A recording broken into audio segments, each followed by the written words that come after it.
Oke, jadi perempuan dan anak-anak itu masuk ke dalam kategori people, di antara people dan planet itu. Kenapa? Karena dua eh, kedua golongan masyarakat ini adalah yang menurutku juga perlu diberi perhatian lebih. Aku tuh selalu miris ketika ngomongin soal perempuan dulu deh ya. Sebanyak apapun gerakan mengenai women empowerment, tetap di antara kita nggak usah ngomongin jauh-jauh di pelosok-pelosok sana, which is kita masih melihat beritanya setiap hari, banyak perempuan yang mungkin masih mengalami kejadian-kejadian yang tidak seharusnya, atau kayak tadi aku sempet ada gerakan borong UMKM perempuan gitu ya, karena perempuan-perempuan in some ways pun juga masih harus menjadi kepala keluarga dengan bekerja, dan ternyata selama pandemi kemarin mereka banyak sekali yang nggak bisa bertahan gitu. Ini perempuan tuh adalah sebuah golongan yang menurutku rentan sekali gitu. Dan aku juga kemarin sempat ngomong ke Mbak Dian pada saat kemarin kita sempat berkolaborasi untuk Women's 10K dalam peringatan mengenai International Women's Day. Lalu aku sebenarnya ada perasaan kayak ada sedikit murkanya gitu sih, kayak semua orang rayain International Women's Day tapi kayak di keluarga deketku sendiri tuh masih mengalami kekerasan gitu. Aku kayak sebel, kesel, dan ini bukan suatu hal yang terus bisa diselesaikan dengan cepat juga gitu. Aku udah berusaha untuk mendampingi untuk ke LBH, ke ini, terus akhirnya menguap aja, nggak ada ininya gitu, karena ternyata tidak semudah itu gitu semuanya. Jadi aku merasa aku harus deh kayaknya memberikan konsentrasi yang lebih ke sini gitu.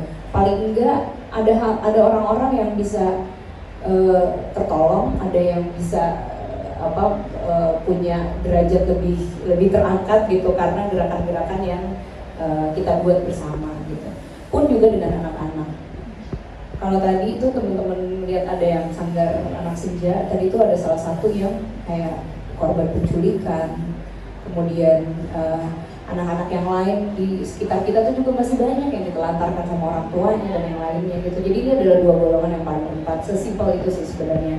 Tapi sekali lagi, sebanyak apapun gerakan untuk women empowerment, save the children, akan masih kurang kalau kita lihat dunianya secara marut hari ini gitu. Kemudian tadi pertanyaan berikutnya Setali ya. Oke. Jadi Setali itu dibuat tahun 2018, aku dan co-founderku namanya Intan Anggita yang saat ini juga sedang pameran di Jepang untuk Setali juga.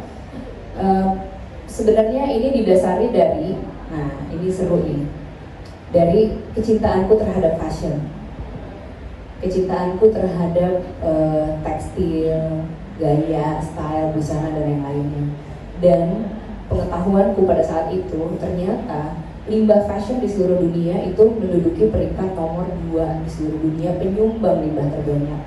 Miris ya, udah kita suka tapi kok jadi penyumbang terbanyak gitu. Dan aku merasa aku tuh punya tanggung jawab secara moral sebagai public figure, karena mungkin kalau misalnya ngeliat aku pakai baju orang jadi kayak pengen banget kayak Andin gitu.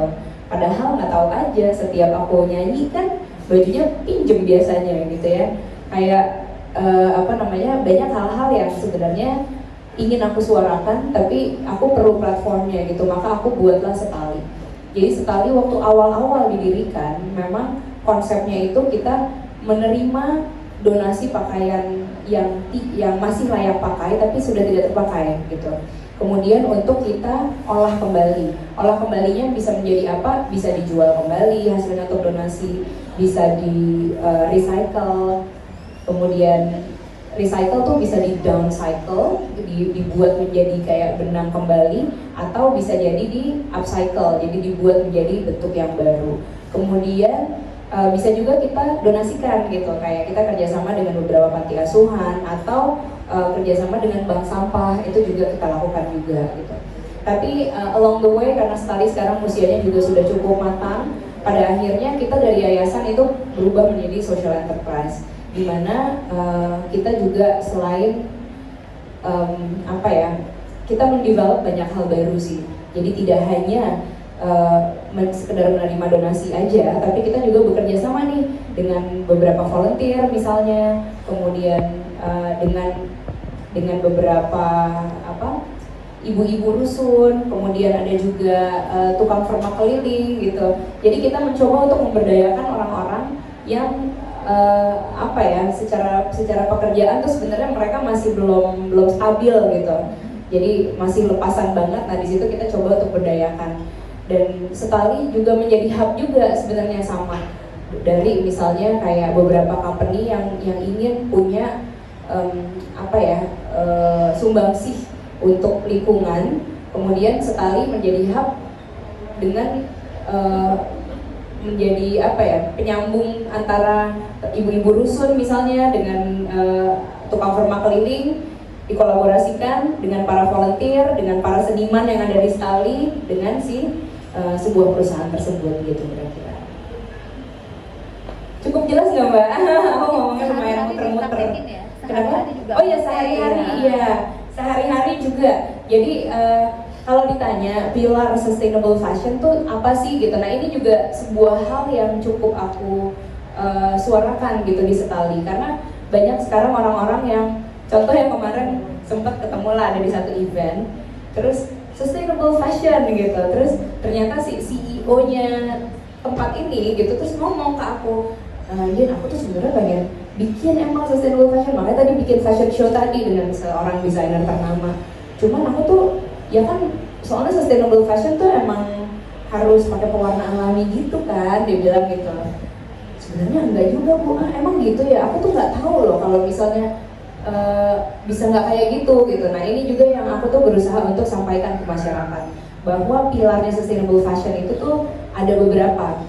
Jadi yang pertama mungkin memakai pewarna alami dengan cara buat yang lebih mendekat ke alam, misalnya tanpa listrik gitu ya, tanpa bahan-bahan kimia. Kemudian bisa juga misalnya kita memakai baju untuk waktu yang lama gitu, misalnya di atas 5 tahun, itu kan udah termasuk sustainable fashion, dimana baju yang kita pakai itu sustainable gitu. Dari 2018 bajunya, berarti udah cukup sustain lah ya. Kemudian ini juga kain dari rote. Nah kemudian bisa juga dengan memakai, misalnya nih kita punya baju yang udah usang gitu, terus yaudah daripada kita buang, kita coba upcycle deh, kita tambahin detail sesuatu gitu, bajunya jadi baru lagi. Itu termasuk upcycle, termasuk sustainable fashion. Begitu juga dengan misalnya membeli barang recycle gitu, nah itu juga termasuk sustainable fashion. Jadi pilarnya tuh ada banyak sekali, dan aku memang insya Allah ya mempraktekkan itu dalam keseharian gitu. Aku seneng soalnya kalau bisa beda dari yang lain, karena kadang-kadang kalau misalnya kita pakai baju yang sustainable itu jarang ada kembarnya gitu. That's the hack ya. Atau membeli baju second hand itu juga termasuk sustainable fashion. Iya, thrifting sekarang orang-orang dengan thrifting. Terima kasih Mbak Din sudah berbagi tentang kenapa empower perempuan dan anak-anak, dan juga kenapa core-nya salah satunya adalah di fashion, karena hobi yang diseimbangkan dengan pertanggungjawaban. Iya betul, pertanggungjawaban ya. Oke, kita masih buka satu pertanyaan lagi ya untuk teman-teman media. Dia mau bertanya silakan. Oke, silakan Mas. Disebutkan namanya. Sore, saya Ivan dari Voi.id. Dari mana? Ivan dari Voi.id. Oh, Voi.id. Ya, silakan. Tadi saya mau nanya, ini kan basic musiknya kan kuat lah ya. Kita juga tahu banyak di dunia ini musisi yang jadi aktivis juga, punya yayasan kayak Bon Jovi yang kemarin baru penghargaan.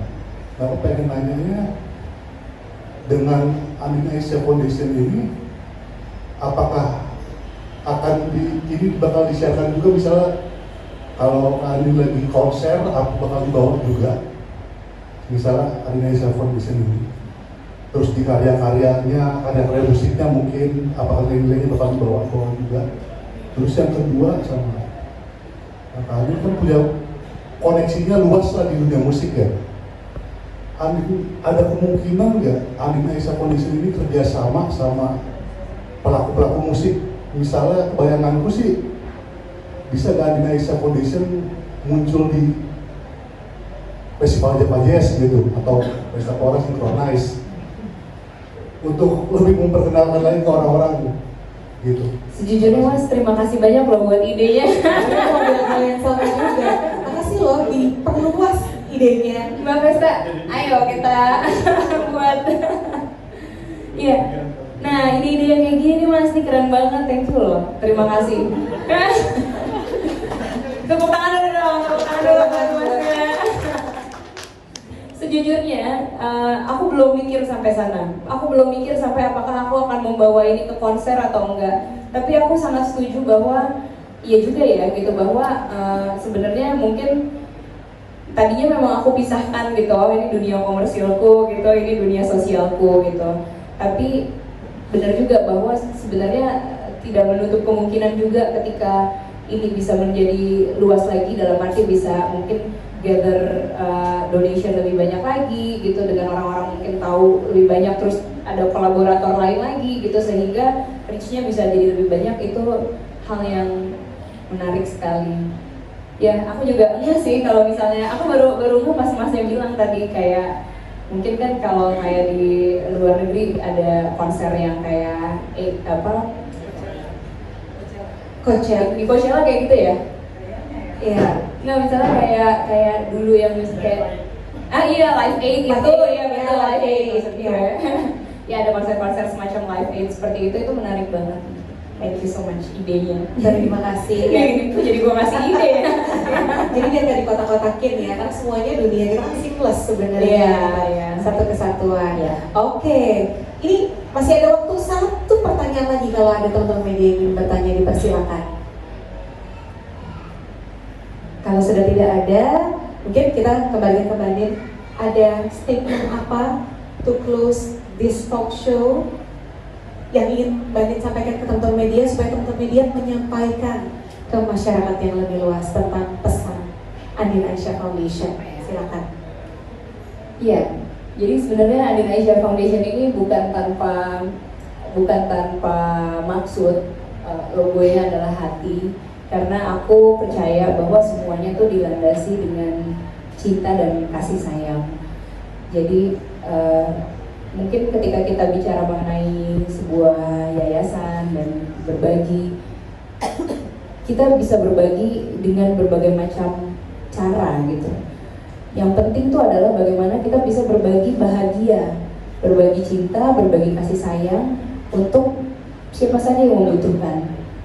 Jadi aku berharap teman-teman semuanya di sini bisa memberitakan yang baik-baik juga, seluas-luasnya mengenai Yayasan Andin Aisyah ini.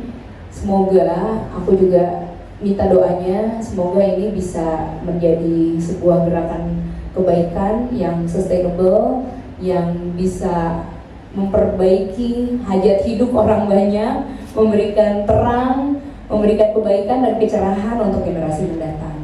Amin. Amin.